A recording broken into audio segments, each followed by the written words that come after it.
What's the psychology of a terrorist? Take a look at this clip over here with Douglas Murray and Jordan Peterson. Douglas Murray describes what he saw when he was in Gaza. Jordan Peterson analyzes it in the scope of psychology. So we'll watch it together and then talk about it. But first, hit that subscribe button over there in the corner. We'd love to stay in touch. Check this out.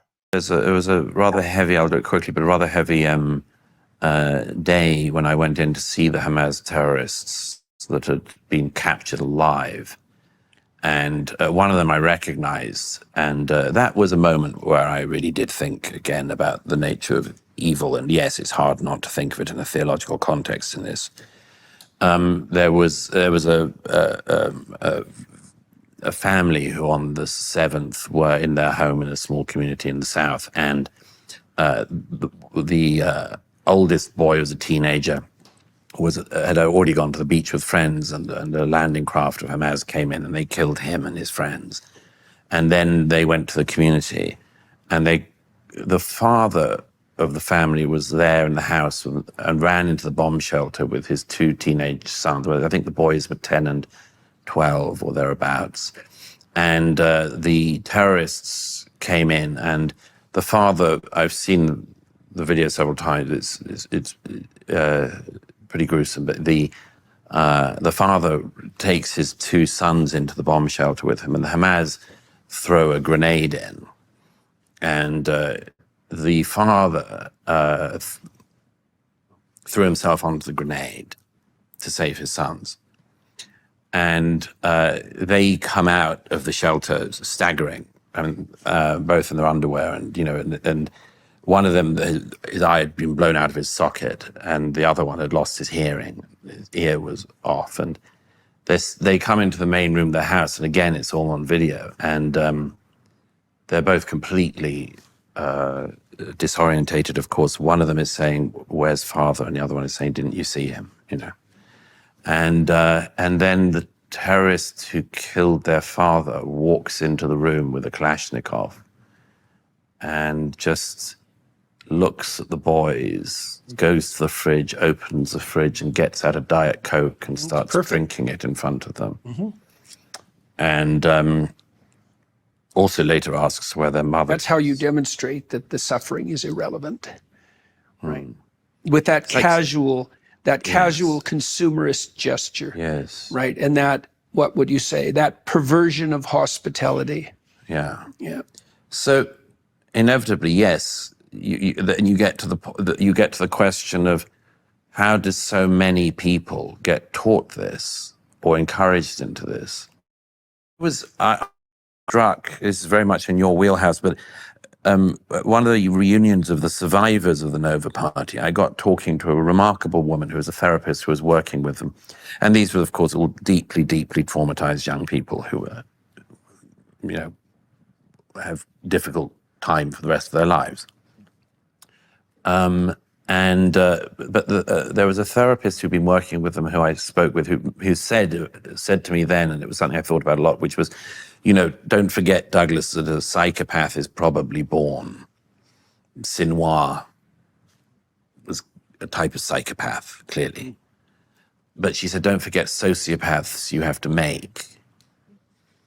And that was something I thought about a lot because, of course, what would happen if you had control of a civilian population like the almost 2 million people in Gaza, a population that doubled in the time that Israel was said to be doing a genocide there, by the way, but park that aside as a mere fact. What would you do if you had a civilian population for 18 years and you were a death cult and you ruled it? You would teach what Hamas taught in Gaza, which was to teach the young Gazan Palestinians how to join the death cult, to admire it, to be part of it, so that when to strive for attainment within it. It's all very well documented, but the soldiers who were going house to house in 2014, there was a relatively minor war in Gaza compared to this one. And there are many soldiers I spoke to who were involved in the relatively minor conflict in 2014, who were also in Gaza since October 2023. They all said that they noticed when they did house-to-house clearing going through, trying to find hostages, trying to find weapons, trying to find tunnel entrances, and trying to find the architects of the massacre. They all said the same thing, which was that in 10 years, there was a marked radicalization in the books, in the households, in the learning materials, in everything from, and it's not satire, math textbooks of, if you kill 2 Jews and kill another 2 Jews, how many dead Jews do you have? This is the way you learn arithmetic in Gaza under Hamas. This is something that many of us noticed and had warned about for years. But the fruit of this education system, the fruit of this indoctrination was October the 7th. And look at it. It's been it was a catastrophe for the Israelis, and it's turned out to be an utter disaster for the citizens of Gaza. There's an immaturity and self-centeredness about psychopathy that's probably intrinsic. So, and it does vary to some degree with temperament. Like, there are violent 2-year-olds. And most of them are socialized by the time they're 4. And the ones who aren't are never socialized. They burn out in their 20s. But immaturity itself is egocentric and pleasure-seeking and power-dominant. And there's no reason to assume that you couldn't maximize that with the proper training. I mean, we train people. Yeah. I know it's a rough realization if your soul is Rousseauian and you believe that there's nothing but good in the heart even of children. And it's not that I have anything against children, and I think they're delightful, but before they're socialized, they're not social. Yes. And so it's not that hard to maintain not being social. And then the consequence of not being social is you're alienated, you trust no one. So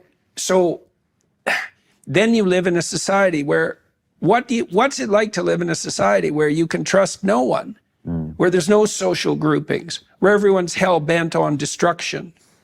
Well, it's going to turn you against the world. And that's a temptation to begin with. In the Bible story, Cain's temptation is to nurse resentment in consequence of his second-rate offerings, instead of to learn. And he kills Abel, and he fathers the genocidal masses.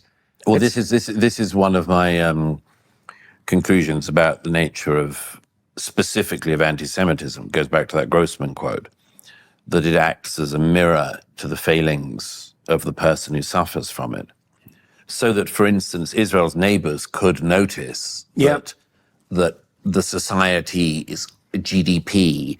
Stories deign to notice that, and thank God for some small mercy. That this country is doing awfully well, considering the existential threat to it constantly from its neighbors since its creation, since literally the minute of its creation in 48. There's no land except desert. There's no water except there's no oil. The sea. There's no oil. It's the one darn bit of the region where there's no oil. And yet they make a success of it. And if you look around the rest of the region and you see colonial enterprise, Douglas. I know. But you look around the rest of the region, if you were Israel's neighbors in Jordan or Egypt or certainly, Gaza and the Saudi, the Gulf, anywhere, it's a perfect subject for resentment. They're all victims of the colonial enterprise, right? They bear no responsibility for their own misery. There's endlessly someone to blame. That's convenient. That's very convenient. Very. And someone to hate. That's even better. And that's a great unifying thing among much more.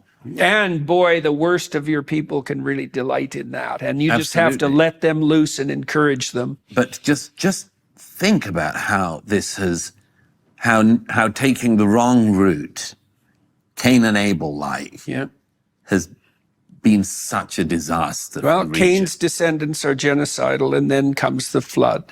Right. That's the progression of the story. Yeah. And it's causal.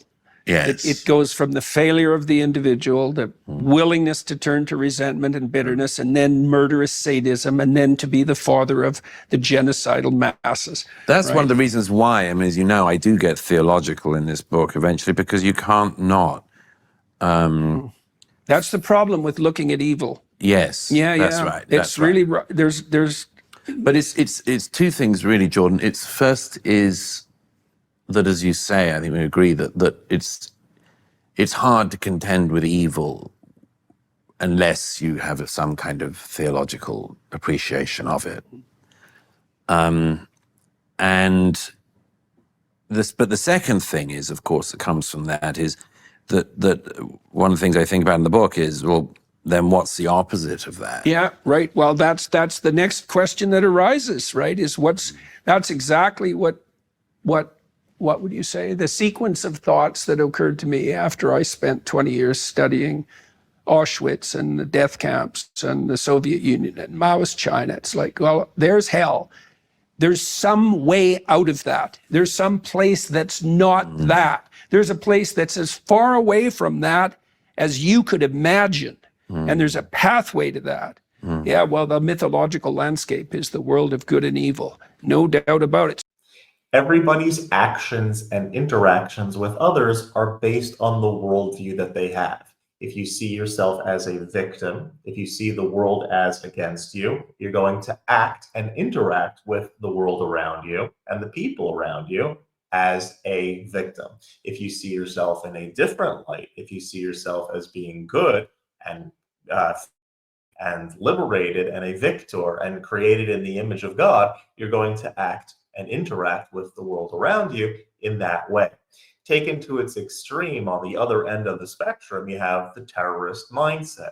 So if you're filled with resentment and you're filled with hatred and you're filled with all sorts of bad qualities and worldviews with how you perceive the people around you, you sure as heck are going to interact with them in the way that your worldview is built. And so the way to eradicate the actions, the external expressions, is to change the worldview. That's why Douglas Murray says over here that there was a marked difference between the worldview that was set now on October 7th than it was 10 years ago. That even in things like arithmetic, they were being taught in the context of Jew hatred. Because when you shape a worldview, the actions that come out from it, the expression of that is going to be quite different. And so the way in which, when you have a society that is genocidal, that wants to kill every Jew on planet Earth, that would be their ultimate goal, says so in their own charter, that ideology, that worldview has to be destroyed. It's not just about winning the war, getting back hostages, and then just start over with the same people governing and the same system in place and the same worldview being touted. There needs to be a different worldview. It has to be a different seed to have a different result grow. If you like this content overall, hit that subscribe button over there in the corner. We'd love to stay in touch. Take care.